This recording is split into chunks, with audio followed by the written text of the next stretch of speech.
In the cold depths of a NATO command bunker, the air was thick with the hum of fluorescent lights and the faint blinking of red and green indicators across analog consoles. Officers froze mid-action, eyes locked on the war maps that stretched across the room, each dot and line a potential spark for catastrophe. The faint click of a rotary telephone punctuated the silence, a reminder that every decision could be irreversible.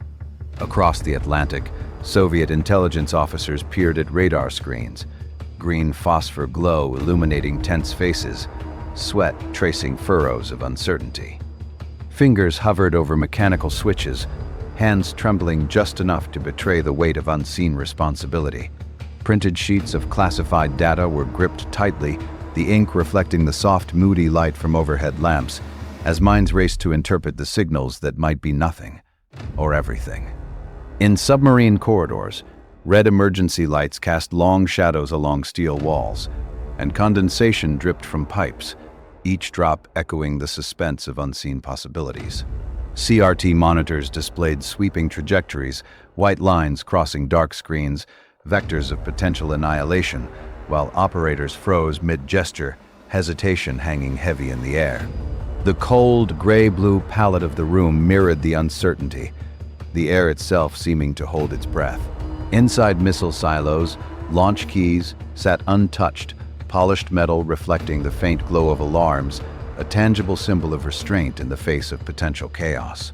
Teletype machines clicked and whirred, perforated sheets curling across desks, as messages carried warnings that few could act upon in time.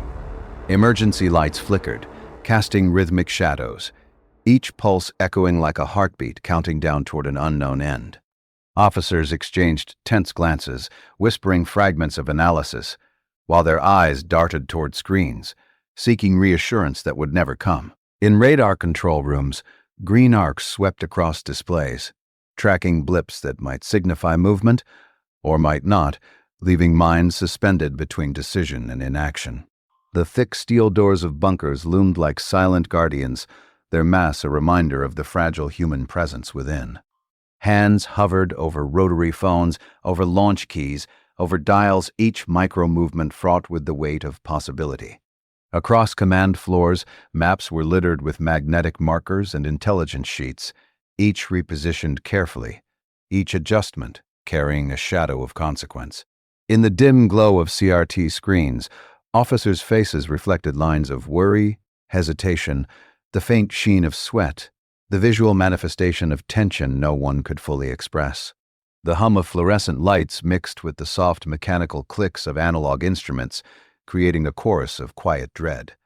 Empty chairs suggested frozen activity, a pause in the theater of war that might have been real or might have been a simulation. Outside, under cold winter skies, airbases lay silent.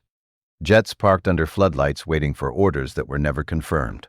Inside submarines, sonar displays pulsed softly, crew members frozen in mid-motion as their eyes followed lines that might indicate enemy maneuvers, or simply the noise of a cold ocean. Every piece of paper, every blinking light, every mechanical switch held potential consequence. Emergency lights painted the floors in red and green, transforming steel walls into ominous murals of impending action. Hands hovered over printed intelligence, hovering over keyboards and teletypes. Hesitation etched into every gesture. Officers read satellite photos, scrutinized maps, traced lines with pencil, all under the soft glow of desk lamps that emphasized shadows and secrecy.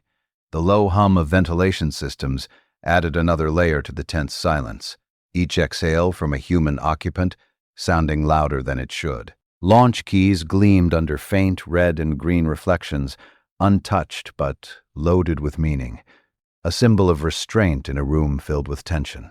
Analog clocks ticked loudly in the stillness, each second carrying weight that could not be measured. Across bunkers, hallways stretched empty and silent, reinforced doors partially open, emergency lights flickering rhythmically, a visual heartbeat counting toward decisions no one could confirm. Officers paused mid-step, fingers hovering, eyes darting toward monitors, frozen by indecision and the unquantifiable gravity of potential annihilation.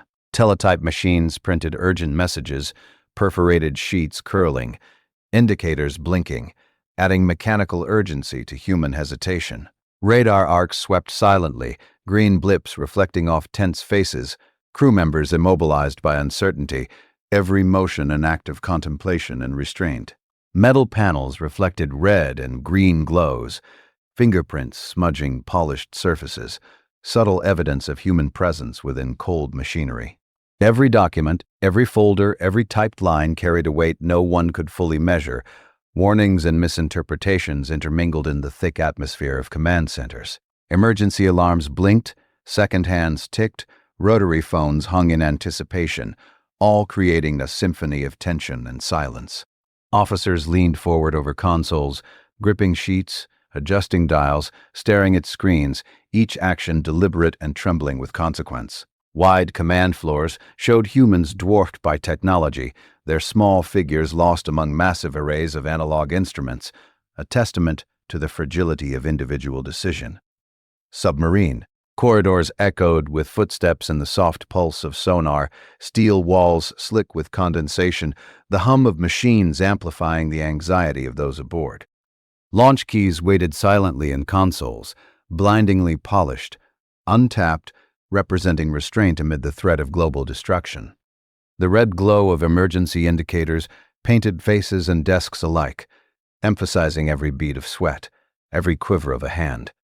Officers sifted through intelligence, reorganized maps, aligned magnetic markers, all under the cold fluorescent glow of overhead lights that flickered with ominous indifference. Moments stretched interminably, each second suspended in a state of psychological tension that no human had fully anticipated.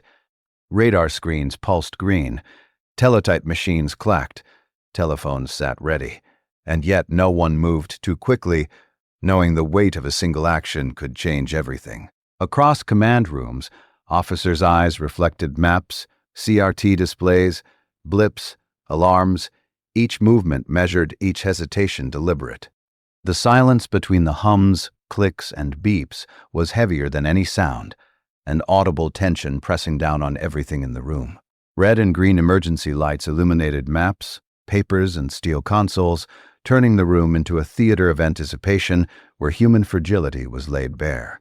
Officers in bunkers, submarines, and missile silos moved slowly, deliberately, each step calculated, each gesture loaded with potential consequence.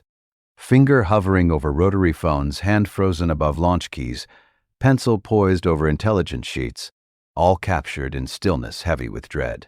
CRT monitors displayed vectors of possible destruction, radar arcs sweeping unknown movements, each pixel a decision point that no human could fully comprehend. Shadows stretched across floors and walls, emphasizing isolation, the distance between human intent and the machinery around them. In empty corridors and under reinforced steel doors, silence reigned, punctuated only by faint mechanical sounds and the heavy breathing of those tasked with interpreting ambiguous data. Each red light, each green glow, each small motion was a story of tension, restraint, and psychological strain, a moment where history hung on a knife's edge.